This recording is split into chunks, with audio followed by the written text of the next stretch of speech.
Vote কেন্দ্রের ব্যবস্থা, যাতায়াতের ব্যবস্থার কথা জিজ্ঞেস করলেন। ওনারা ওখান থেকে আপনার কোনো পর্যবেক্ষক দল আসবে না, তবে ইন্ডিপেন্ডেন্ট একটা দল আসবেন, যেটা মার্কিন যুক্তরাষ্ট্র থেকে এবং আপনার দূতাবাস থেকে, মার্কিন দূতাবাস থেকে ওনারা ঢাকা, সিলেট, চট্টগ্রাম এবং খুলনায় ওনাদের মতন পর্যবেক্ষণে যাবেন।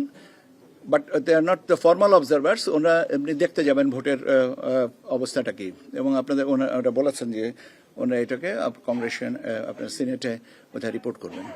এই আর আমি বলছি তো, আরে ভাই আমার শেষ করতে দিবেন তো।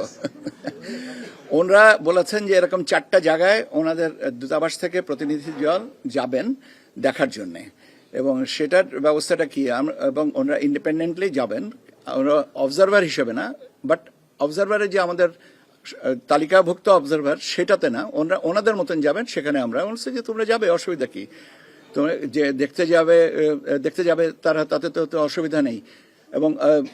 এবং যাতায়াতের ব্যবস্থাটা জানতে চাচ্ছিলেন, ভোটের দিনে যে গাড়ি যাতায়াতের সীমাবদ্ধতা থাকবে কিনা। আমরা বলেছি যে হ্যাঁ থাকবে, এটা নির্ধারণ করে দিচ্ছে স্বরাষ্ট্র মন্ত্রণালয়। কাজে স্বরাষ্ট্র মন্ত্রণালয় নির্ধারণ করে দিতে পারবে ঘন্টার জন্য কতক্ষণ এটা নির্ধারিত মানে সীমিত থাকবে।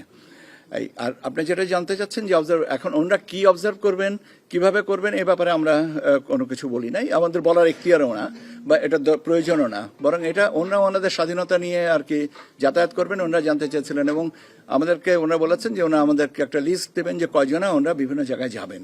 এটা তো আমরা বলেছি ঠিক আছে, আপনারা লিস্ট দেন, দেওয়ার পরে আমরা সেই বিষয়টা আমরা ফেসিলিটেট করব।